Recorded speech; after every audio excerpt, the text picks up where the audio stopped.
Ekwulobia ekene munu ekene kwere munu. Ekwulobia ebelebe ebuona aye. Ekene Ekwulobia ekene kwere munu.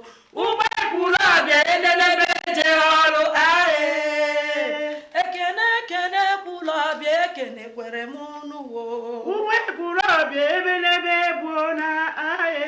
Ekene Ekwulobia ekene kwere munu. Ebe anyị nọ bụ na Ekwulobia ebe ndị Ekwulobia na-eme miti na ndị anyị fụkwalụ n'akwa a na-ekegasị ka iji kọwakenela anyị ife na-aga n'ụbọchị tata. PG Ekwulobia kwekena anyị ife na-aga ebe a ma akwa ebutelu ma ife niile. Ife na-aga taa bụ na Ekwulobia chọrọ ili ji ọfọ dịka esi emebu ya gboo gboo. Ebe 12-13 years Ekwulobia enwebe elibe ji ọfọ, and mmemme ji bụ mmemme Igbo na value because ji kacha ihe niile a na-eri n'ọnụ nwe value. So ji ka Ekwulobia na-akwado ime mmemme ya. Ife na-aga ife ifu ebe a kịta bụ akwa a ga-eji wee li ji ọfọ. Kedu ife nwere ịgwa Ekwulobia niile dịka a na-akwadobe olili ji a? Ife nwere ike ịgwafari nne, mana nke mbụ na ka onye ọbụla nataba. O nwere obodo na-enwechi udo complete. Udo ka anyị chọrọ. Elije anyị na-eli bụ a way of ịbịakọta ọnụ after 13 years. If na anyị mere mmemme ji ọfọ a, anyị ji eme celebration of unity nke Ekwulobia nwetagoro. Anyị ekene gị n'ụdị pụrụ iche. Kedu directives ị ga-enyegasị dịka a na-akwadobe mmemme a? Kedu dates ndị a na-enegala anya? Kedu ife ndị ọzọ a na-atụ anya n'aka ndị Ekwulobia ma ife dịka ndị nwere ike inye sponsor maọbụ ndị ga-akwado ife a na-eme? Kedu directives ị ga-enyefa? Ife na-atụkarị anya nke mbụ bụ na a sị na gọọmenti adịghị emechi ife niile. Ekwulobia na ọnọdụ ka gọọmenti. Anyị na-edikwere nkwado ndị ụmụaka be anyị ndị Ekwulobia, ndị ife Ekwulobia na-adị mma. Anyị na-edi nkwado fe ebe ọ kachasị sponsorship. Ịfụ na mmemme ji ọfụ a elili ya n'udo na ọṅụ dịka Ekwulobia si emebi ya gboo gboo. Anyị na nna anyị ukwu bụ igwe injinia onye na-eke akpa ana bikos ji a na-eli bụ na ogbulu ya ka ọ dị. Anyị gbara ọfụma, o nyere anyị nkwado, nyekwa anyị fatherly blessing nke mere na anyị pụtara na-ekwu ya open.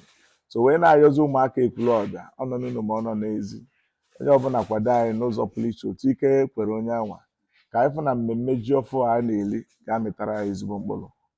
Anyị ekene gị n'ụdị pụrụ iche. Ọha Ekwulobia ebe anyị nọ bụ na ebe ndị Ekwulobia Town Union nọ welu eme meeting ha. PG bụ onye kọwapụtalụ ife Ekwulobia na-akwado n'ụdị pụrụ iche dịka Ekwulobia na-akwado ili ji after so many years.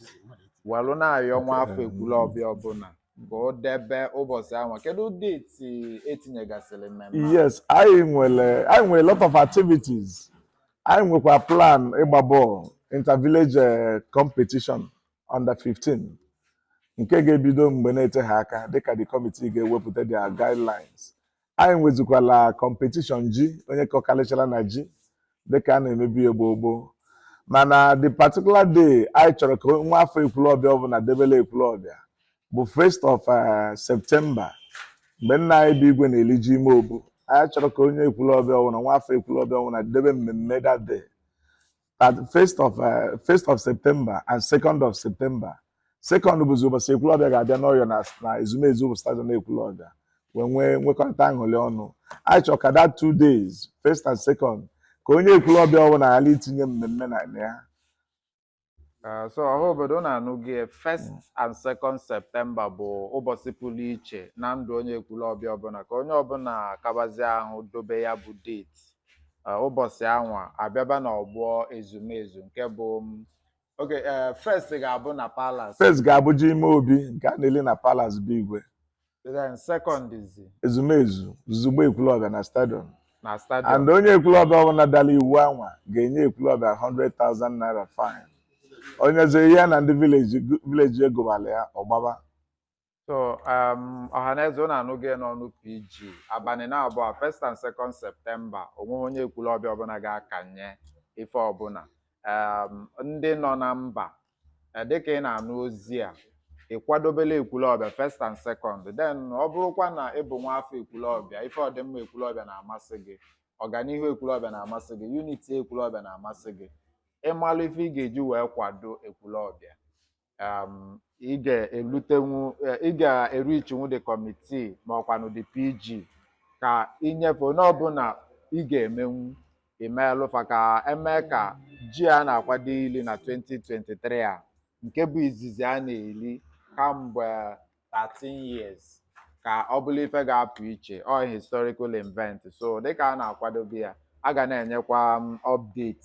Ndị nwere interest na bọọlụ a na-akwadokwa maka bọọlụ, ndị other special events a na-akwadobe, so a na-agakwa, a ga na-enwe update. PG a ya ekene gị o. Ndewo.